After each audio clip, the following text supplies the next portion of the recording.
রাস্তায় হাঁটতে গিয়ে দেখি ওমা এদিকে কাঁঠাল হয়েছে, আমি তো এই শীতে কখনো কাঁঠাল দেখি নাই। এই তো প্রায় পৌঁছে আসলাম রায়ানের স্কুলে, একটু দূরে কিন্তু। তো আপনারা হয়তো ভাবছেন মা এত সকালে আমার স্কুলের দিকে যাচ্ছে কেন। তো আপনাদের বলে দিচ্ছি, আজ আমাদের স্কুলে বিদ্যা অনুষ্ঠান। মা যেতে চাচ্ছিল না, কিন্তু এক আন্টি মাকে ফোন দিয়ে বলে যে ভাবি আসবেন না, আজকে তো ওদের বিদ্যা অনুষ্ঠান। বলে যে জানি, আসতে ইচ্ছে করছে না। তারপর ও বলে যে আসেন ভাবি। তারপর কি করবে মা, মা এসে পড়লো। এসে দেখে যে নাচ গান শুরু হয়ে গেছে, স্যার ম্যাডামরা বক্তব্য দিচ্ছে, সব শোনাচ্ছে।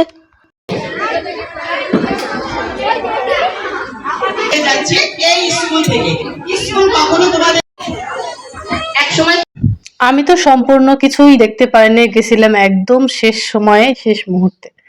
বক্তব্য দিচ্ছে কিন্তু অনেকেই শুনছি, নাচ গান করছিল, খুব ভালোই একটা অনুষ্ঠান হয়েছিল, কিন্তু এগুলো সবই আমি মিস করছি।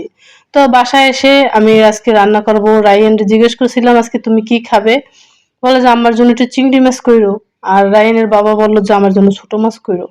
তা দুইজনের জন্যই, একজনের জন্য ছোট মাছ টমেটো দিয়ে রান্না করছি। টমেটোর সিজনে টমেটো রাঁধলে তা আসলেই কেমন যেন মনে হয় যেন কি যেন দেয়নি, টমেটো আসলে অন্যরকম একটা স্বাদ বাড়ায়। এরপর নিয়ে এলাম রায়ানের চিংড়ি মাছ।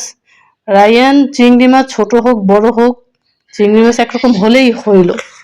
এরপরে তো আমি চিংড়ি মাছ নিয়ে নিছি রায়ানের জন্য, সাথে বলছিল যে মা ধনেপাতা কিন্তু দিবাই, এর সাথে একটু টমেটো গোল গোল করে কাইটে দেবা, দেখতে যাতে সুন্দর লাগে। তো আমিও তাই করলাম। এদিকে রান্না বসাই দিছি, ছোট মাছ বসাই দিছি একদম মাখাই জাকাইয়া। কি আর বলবো, রায়ান কিন্তু রান্নার অনেক কিছু জিনিস জানে, কিভাবে রান্না করতে হয় সেটাও আমাকে বলে দেয় মাঝে মাঝে। তো ইদানিং ছেলে মেয়েরা একটু মোবাইল দেখে অনেক রান্না বান্না শেখে, সেই জন্যই হয়তো বা অনেক আগ্রহী রান্না বান্নার জন্য, আর দেখে আর সেই জিনিসই শিখাবে নেয়।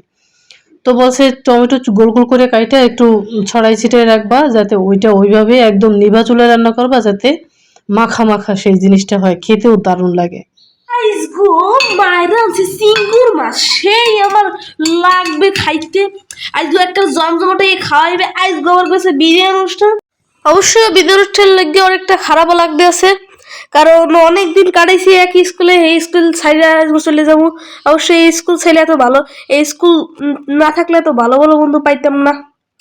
কষ্টও লাগতেছে আবার ভালোও লাগতেছে।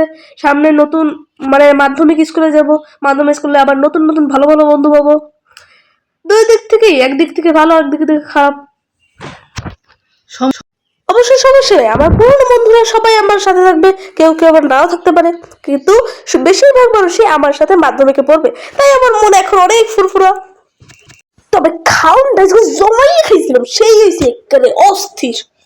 একেবারে মায়ের যেরম পেলে রামতে কয়ে গেছিল হেরো হেরম রাঁধছে ভাই। এবার মা জিজ্ঞাসা আবার চুলে জরি কি আবার এই জরি নাকি বাড়ি চিকচিক করছে।